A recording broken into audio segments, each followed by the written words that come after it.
Oi, gente, meu nome é Rainer, eu faço parte do coletivo Contraponto. E na apresentação de hoje, baseada no filme Judas e o Messias Negro, que está sendo indicado ao Oscar, eu vou tentar trazer uma abordagem histórica sobre o que foram as experiências dos Panteras Negras, tentar trazer a forma como eles viam a questão racial, as influências que eles tiveram, a forma de atuação na prática e tentar também provar uma questão ao longo da apresentação de que os Panteras Negras ele é paradigmático no sentido de entender o que é o movimento negro americano hoje, o brasileiro também, mas também no sentido de mostrar de que a luta desses movimentos negros daqui para frente eles passam necessariamente pelos Panteras Negras. Então, ao longo da apresentação, eu vou tentar provar esse aspecto. Inicialmente, para fazer uma contextualização, os Panteras Negras é um partido, portanto, que surge em 1966 nos Estados Unidos e ele é fruto da convergência de dois fatores, um interno aos Estados Unidos e um externo. O fator interno ele está ligado ao histórico de lutas do movimento negro naquele país pela sua emancipação política, humana, né, pela garantia dos seus direitos fundamentais e que remete ao período da escravidão. A escravidão nos Estados Unidos ela durou de 1619 a 1865 formalmente, né?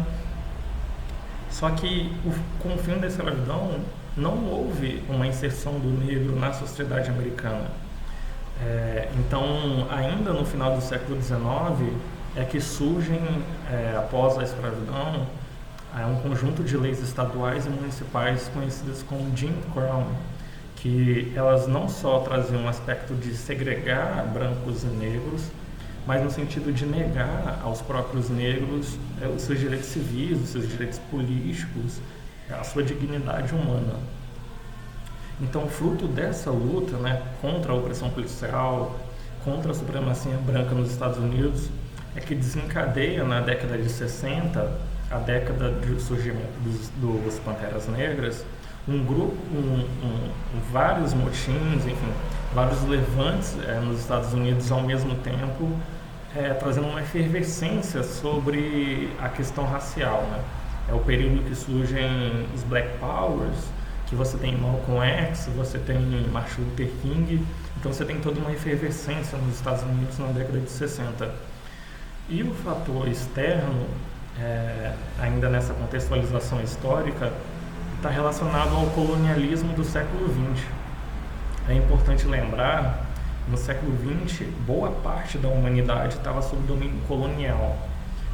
Então você tem a China, a Índia, a Albânia, Iugoslávia, Cuba, uma série de países que estavam sob domínio de potências centrais, né? A Cuba não necessariamente foi um colonialismo, mas estava sob domínio de interesses dos Estados Unidos. Então essa efervescência toda no contexto conjuntural externo, ele está relacionado a um fator que é primordial para entender essa luta desses povos oprimidos contra o colonialismo no século XX, que é a Revolução Russa.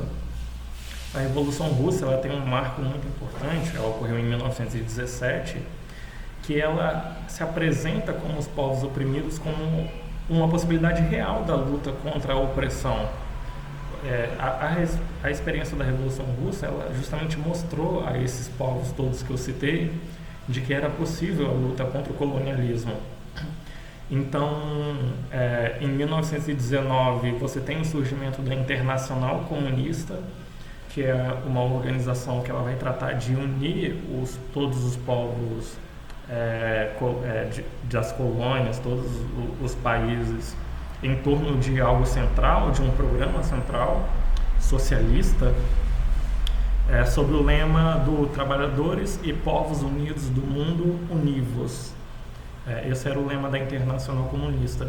Então, a partir de uma base marxista-leninista, possibilitou-se, né, nesses diversos países que eu citei, um conjunto de revoluções durante o século XX. Então, até a década de 60, você tinha a Revolução Chinesa, a Revolução Coreana, a Revolução Iugoslava, a Argelina, a Cubana. Então, nessa efervescência externa também, de luta dos povos oprimidos contra o colonialismo, pelo socialismo, que você junta esses dois fatores, interno aos Estados Unidos e externo, que possibilitam a criação de uma organização antirracista, mas ao mesmo tempo socialista, revolucionária. Então é nesse contexto externo que surgem os Panteras Negras. Mas não só as revoluções que já tinham ocorrido, mas também as que estavam em processo, dentre as quais uma ela vai ter uma importante fundamentação dentro dos Estados Unidos, que é a Revolução Vietnamita, né? Você estava no período, na década de 60, ainda de luta do Vietnã contra o colonialismo americano, e isso vai ter reflexo direto dentro dos Estados Unidos, porque você tem, com aquelas imagens todas de assassinato, genocídio de agricultores vietnamitas, a opinião pública nos Estados Unidos ela se coloca contrária à guerra do Vietnã. Então você também, somado a essa efervescência dos negros, você tem uma efervescência da sociedade americana contra a guerra do Vietnã no país. Então, essa época da década de 60, ela é uma época nos Estados Unidos de efervescência de todos os sentidos, tanto pelo socialismo, tanto pela questão racial. Mas dois fatores eles são cruciais para entender o surgimento dos Panteras Negras, né? Aquele estopim. O primeiro é o assassinato de diversas lideranças do movimento negro, dentre as quais Malcolm X. Malcolm X ele é assassinado em 1965, 1965, e o outro fator seria um levante num gueto de Los Angeles relacionado à prisão ilegal de um jovem pela polícia, né? Em decorrência dessa prisão arbitrária, os moradores eles fazem diversas revoltas nesse gueto de Los Angeles, e durante 3 dias você tem a morte de 34 pessoas negras, mais de 3.000 pessoas foram presas, enfim. E nesse contexto, nesses dois acontecimentos em específico, você tem 2 jovens universitários americanos, um chamado Huey Newton e o outro Bob Seale, que em decorrência disso que eles veem o assassinato das lideranças e essa revolta, eles decidem criar uma organização em Oakland, na Califórnia, em 1966, que é justamente os Panteras Negras, né?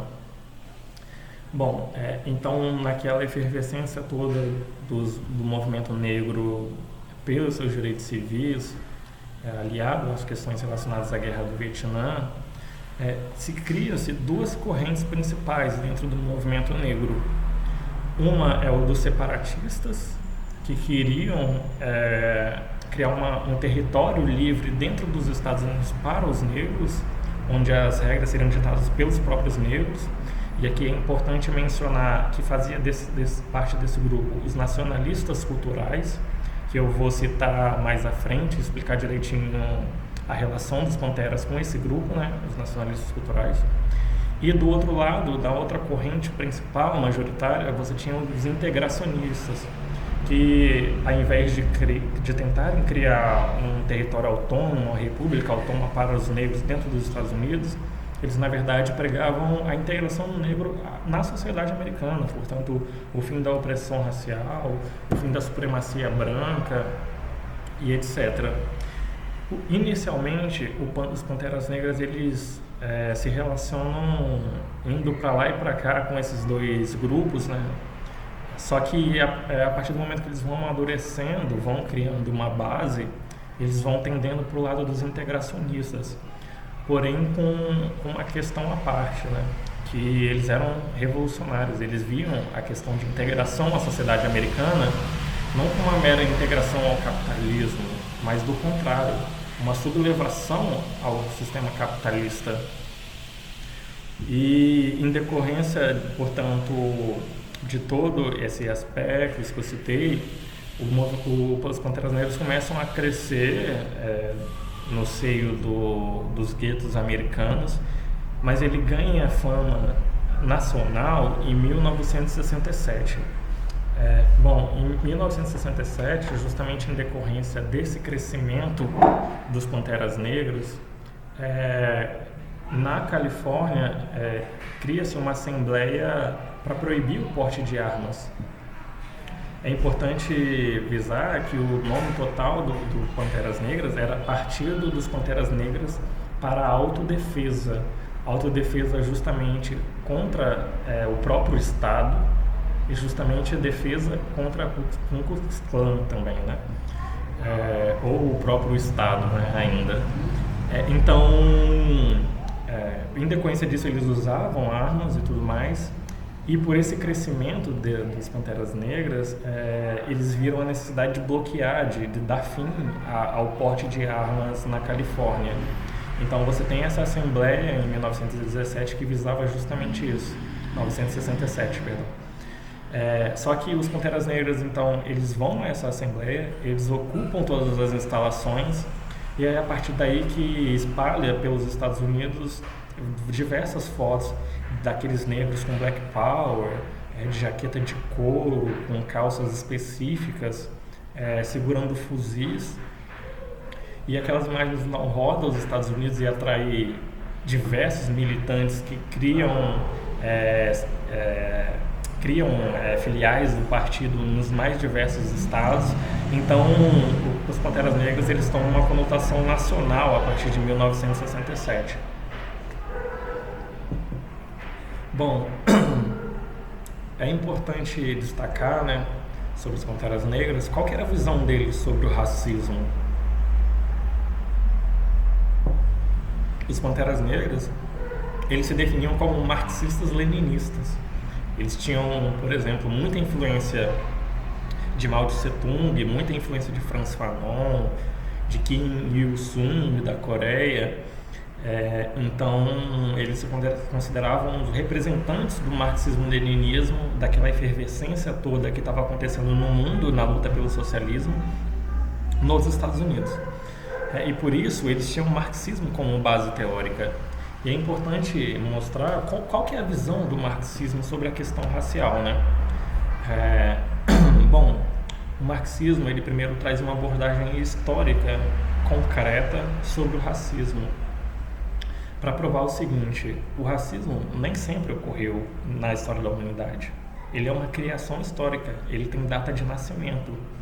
E a data de nascimento do racismo, ela coincide diretamente com a ascensão do capitalismo ao domínio da sociedade, né, enquanto modo de produção. Então, os marxistas, eles vão mostrar que o colonialismo do século XVI, para ampliar a exploração econômica do indivíduo, né, retrair mais-valia, retirar mais-valia, ele cria justificativas morais, religiosas e posteriormente científicas para inferiorizar pessoas de pele diferente. Então é a partir daí que você tem a raça, né? Ou seja, você tem a diferença fenotípica determinando a sua condição na sociedade. Então, para o marxismo, é o capitalismo que cria o racismo, entende? Então, mas essa relação do capitalismo com o racismo, ela é explicada de forma mais aprofundada ainda do que isso. Os autores marxistas, muito baseados no conceito de Marx de infraestrutura e superestrutura, o que significam esses conceitos? A infraestrutura, basicamente, são as coisas relacionadas ao modo de produção, né? A forma como as coisas são produzidas e distribuídas na sociedade. E o Marx, ele vai mostrar que as coisas que aparentam para a gente como sociais ou individuais, na verdade, elas têm justificativas econômicas anteriores ao que é expresso de forma individual. Então, o marxismo, o racismo, por exemplo, eles vão provar isso com base na teoria do valor-trabalho do Marx, que essa diferenciação racial no campo econômico que eu citei, ela cria uma superestrutura racista, ou seja, um Estado racista, um direito racista, relações sociais racistas, e essas relações sociais racistas é que criam a consciência de um indivíduo racista.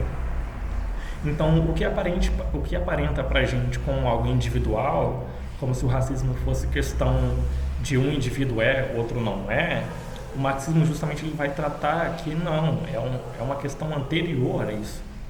Na verdade, o que a gente vê no cotidiano, expresso nos indivíduos racistas, é só a ponta do iceberg.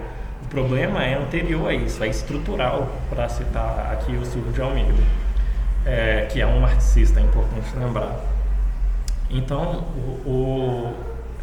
essa relação, né, condição econômica,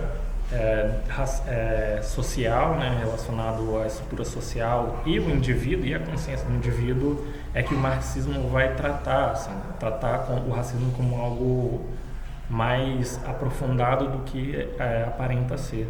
Só que essa relação ela não é etapista do jeito que eu dividi. Isso foi mais questão de didática mesmo. Essas relações elas acontecem o tempo inteiro de forma dialética entre si, né? Então é a partir desse conceito dessa visão que os Panteras Negras se viam, né? Tinham a sua teoria, que era do ponto de vista marxista, de que é algo, portanto, se o racismo está necessariamente conjunto ao capitalismo, para a gente combater o racismo, a gente tem que combater o capitalismo. Isso é uma necessidade que vem dessa teoria. Então, é justamente a partir dessa teoria prática, a marxista-leninista, é que surgem as revoluções que eu citei anteriormente. É sempre importante lembrar, a Revolução Chinesa ela tem caráter antirracista. O chinês era visto como uma raça inferior dentro do seu próprio país. A Revolução Coreana era uma revolução antirracista. O coreano era visto como uma raça inferior dentro do seu próprio país. A mesma coisa a Revolução Argelina, a mesma coisa a albanesa e etc. Então é o marxismo-leninismo que dá a fundamentação teórica prática para que os próprios oprimidos lutem contra o racismo o mundo afora e lutem pelo socialismo, por uma nova sociedade, pela emancipação humana. Então é a partir dessa fundamentação teórica que os Panteras Negras vão orientar a sua prática, né? Então a estratégia era muito clara. Eles não queriam um capitalismo negro. Eles não queriam que os povos os negros dos Estados Unidos, eles simplesmente um ou outro fosse para a universidade, fosse para o direito, como se isso fosse mudar estruturalmente as questões, né? Não, a solução para o racismo ela só vem com o fim do capitalismo. Essa era a estratégia, era revolucionária mesmo. Então é a partir dessa estratégia que eles trazem a sua prática, né? Que a prática é a forma como você vai construir essa nova sociedade socialista, né? Então o principal aspecto prático que eles tinham, né, era do assistencialismo. Então eles construíram escolas para os negros, você tinha alimentação das crianças negras, você tinha espaços de formação política dos negros, você tinha hospitais para os negros. Então os Panteras Negras eles criam toda essa estrutura social, mas não apenas para garantir as necessidades básicas dos negros naquele momento, mas como forma de poder político, como forma de visar o poder político. Aquele assistencialismo, ele visava justamente que os Panteras Negras se entranhassem no meio do povo, conquistassem a confiança deles, levassem consciência política a eles e trouxessem eles para a organização política. Então, é justamente nesse processo de assistencialismo que os Panteras Negras conseguem se transformar em um movimento de massas, né? De criando uma massa de pessoas em torno de um projeto.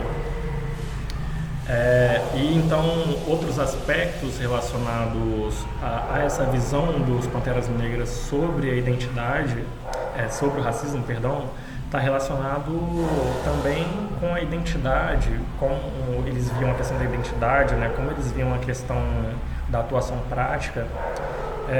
E é aí que entra os nacionalistas culturais que eu citei anteriormente. Nacionalistas culturais muito parecidos com o que a gente tem hoje como identitarismo, né? Ou seja, as discussões sobre racismo, elas estão fechadas num círculo de identidade relacionado a subjetividades, né, e não questões práticas, isso que é o identitarismo.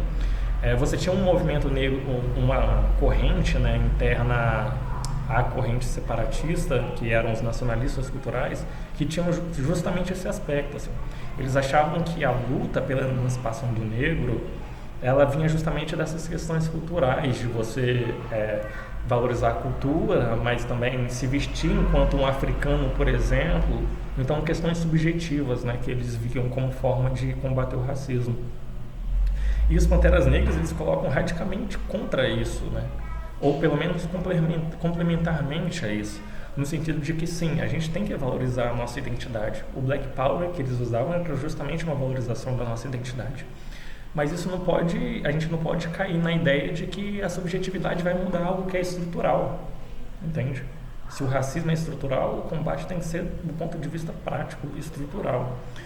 Então, há uma passagem no filme, inclusive, logo no início, de que o Fred Hampton, ele está num evento que vai nomear o nome de uma escola para Malcolm X, né? Renomear o nome dessa escola.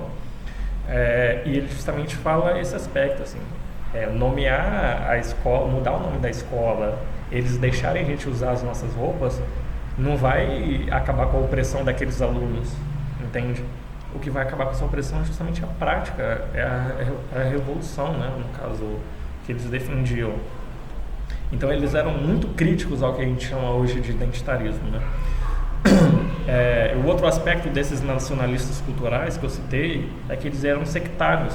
Eles viam todo branco como inimigo e todo negro como um amigo, como um aliado.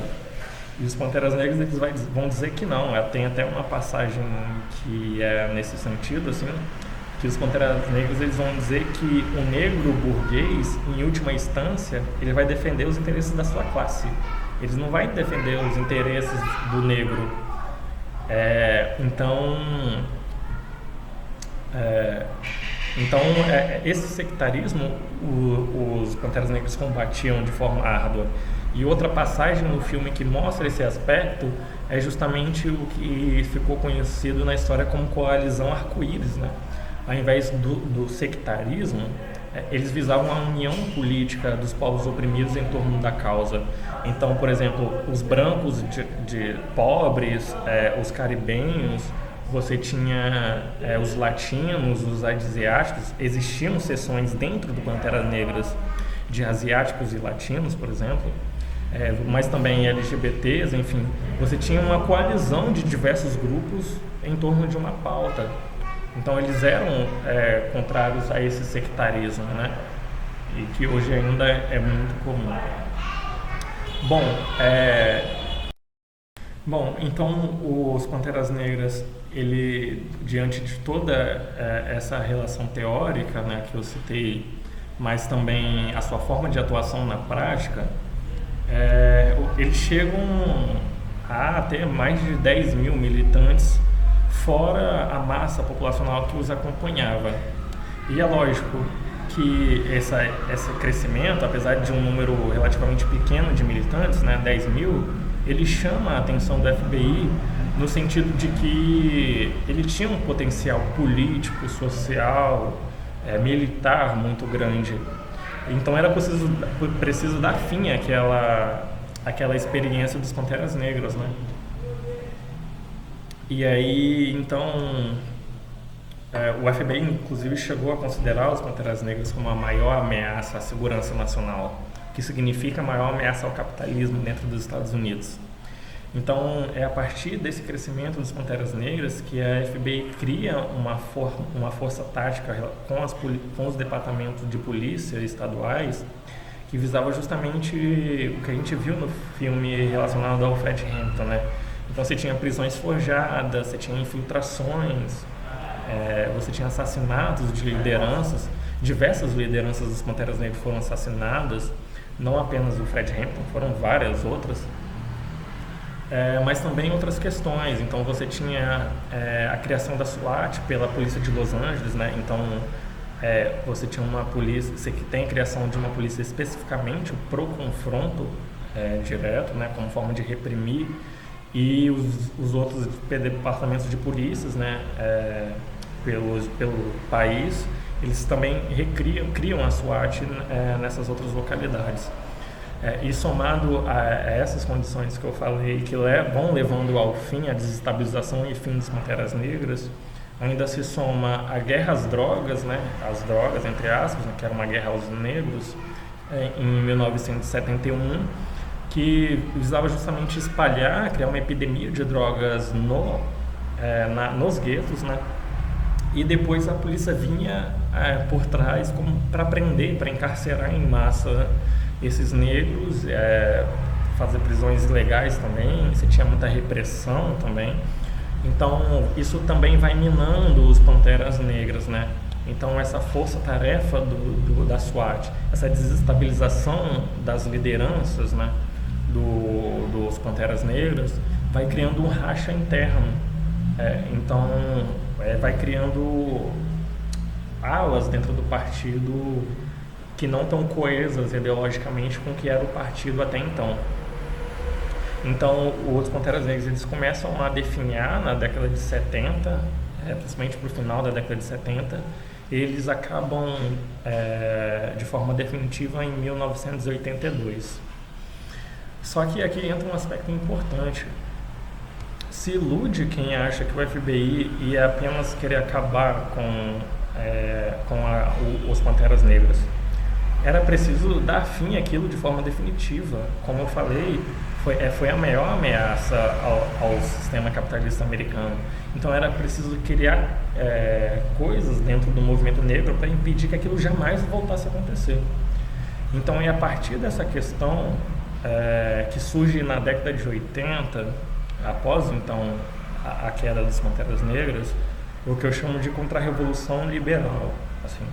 Então, no seio das universidades americanas, inclusive pelos próprios intelectuais negros, surge uma série de conceitos, o que a gente chama hoje de lugar de fala, de empoderamento, de representatividade, a própria interseccionalidade também. Elas surgem nos Estados Unidos, não é do Brasil. Não foi a Djamila Ribeiro que inventou. Elas surgem nos Estados Unidos depois dos Panteras Negras. Então essa série de conceitos cria um modelo liberal, justamente para servir de contraponto ao que era os Panteras Negras. O objetivo era muito claro, assim, como forma de frear o que representava os Panteras Negras e impedir que aquilo voltasse a acontecer, era preciso criar um contraponto ao que eles representavam, um exato oposto, né?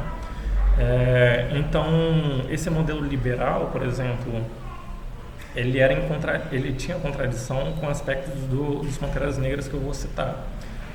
Um desses aspectos do Panteras Negras era a coletividade, né? É você tratar os assuntos de forma coletiva, de visar não só o seu crescimento, mas o crescimento da sociedade como um todo, dos negros como um todo. E esse modelo liberal, em contrapartida à coletividade, ele traz justamente o individualismo, né? Então você pega, por exemplo, lugar de fala, é uma questão individual, é o meu local perante outro, entende? Quando você fala, por exemplo, em empoderamento, eu estou falando da minha mobilidade nas estruturas do capitalismo, até porque a gente sabe que não há mobilidade para os negros como um todo. Então, quando eu falo em representatividade, eu falo da minha representação perante alguém ou a representação de alguém perante a mim. Então, eu estou tratando questões que os Panteras Negras tratavam de forma coletiva como individual. E isso vai minando a coletividade dentro de um movimento negro, né?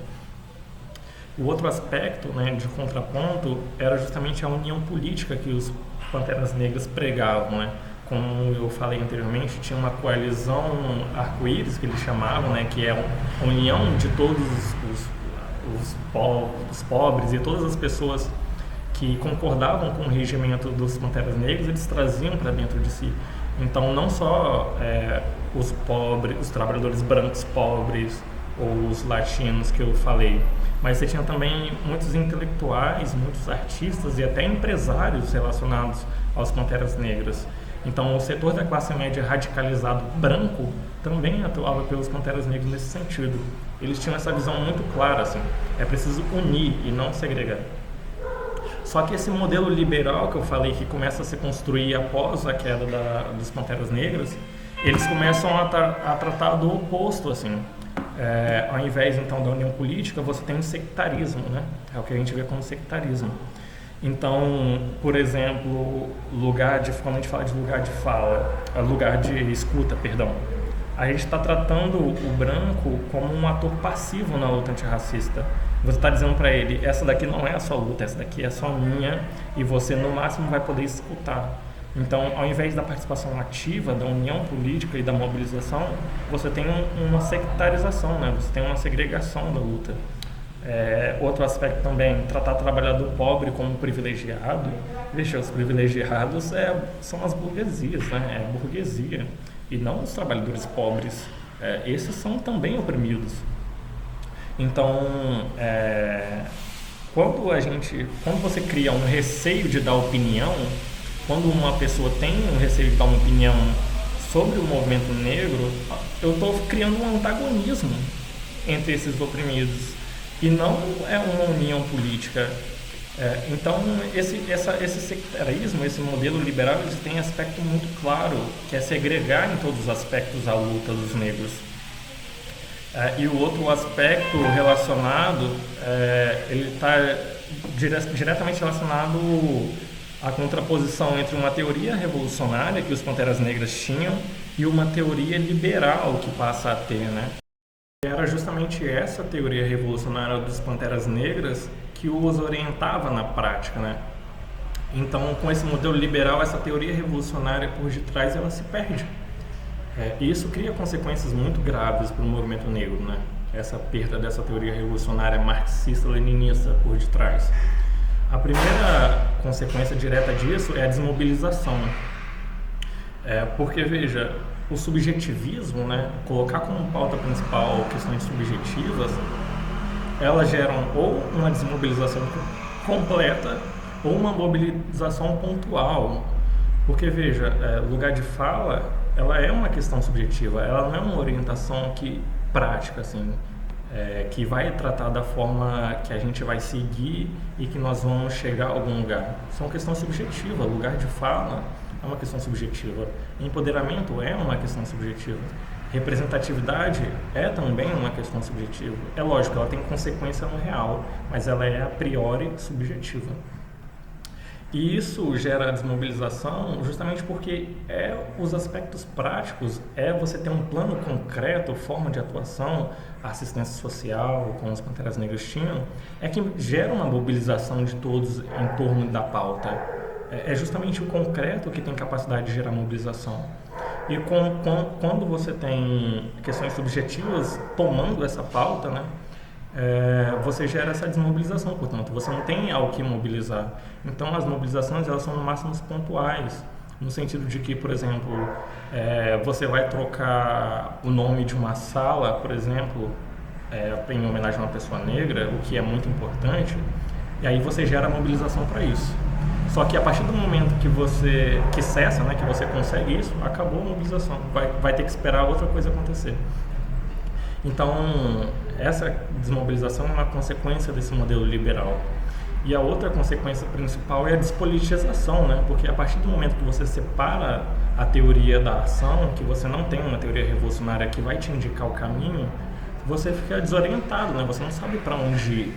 E isso é muito presente no movimento negro americano e no brasileiro também.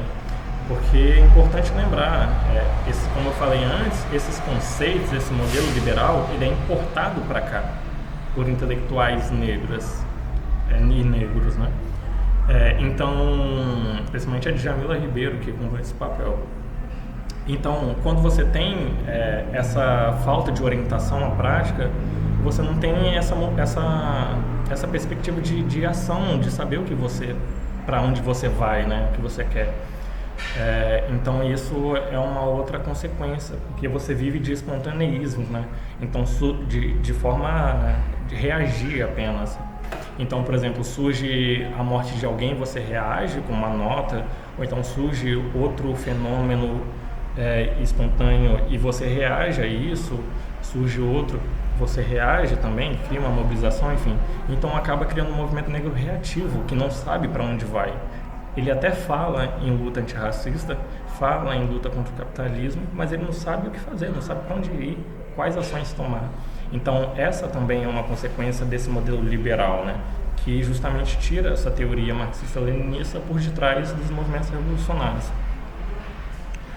Bom, então o que a gente tem com esse modelo liberal é justamente o fato de que ele cria correntes dentro para o movimento negro, né? O movimento negro está amarrado em correntes e vira e mexe, o movimento negro ele consegue afrouxar essa corrente, como por exemplo a gente viu nas manifestações legítimas, né, relacionadas ao caso do George Floyd. Você tem uma massa de pessoas que vão às ruas no país inteiro, só que você não tem uma demanda efetiva, no sentido de que a demanda maior, ela não era abaixo o capitalismo, como eram nas Panteras Negras. Ela visava, no máximo, vote, né, que os negros votassem. Então, votem na Kamala Harris, votem no Biden, ou seja, votem no mesmo sistema de opressão que o oprime há tantos anos. Então, o que a gente vê é que não existe nenhuma contestação do sistema político americano. E essa é a comprovação máxima de que o modelo liberal ele conseguiu atingir o seu objetivo, né? Que era justamente segurar o legado das Panteras Negras, segurar a forma revolucionária, né? Porque mesmo com essas manifestações, você vê que eles se mantêm amarrados na corrente. O capitalismo, mesmo com essa efervescência de protestos que houveram em todos os Estados Unidos, que se espalharam para o mundo afora, em momento algum o capitalismo foi questionado. Ou seja, isso é um sucesso do modelo liberal, ele cumpriu o seu papel, né? Então isso é muito interessante, né, nesse modelo liberal que foi importado para o Brasil, como eu falei. Por trás do caráter revolucionário que ele tem, de que agora finalmente as coisas estão mudando, o que a gente vê é a perpetuação da questão racial, porque a estrutura ela não é questionada em momento algum. No máximo são questionados os indivíduos, né? Então a ponta do iceberg é que é questionada, então o estrutural se mantém. E isso é importado para o Brasil por aspectos muito objetivos também, né, de contra-revolução preventiva e permanente, como diria o Florestan Fernandes, no sentido de que com a agudização da luta de classes em decorrência das crises econômicas, né, pós 2008, você tem um aumento da precariedade da condição do negro, por exemplo. Você tem um aumento do genocídio, você tem um aumento do número de desempregados, que o Marx chama de exército de reserva. Então, todas essas pioras das condições de vida do trabalhador negro brasileiro, isso também tem um potencial de efervescência, né, de luta contra esse sistema.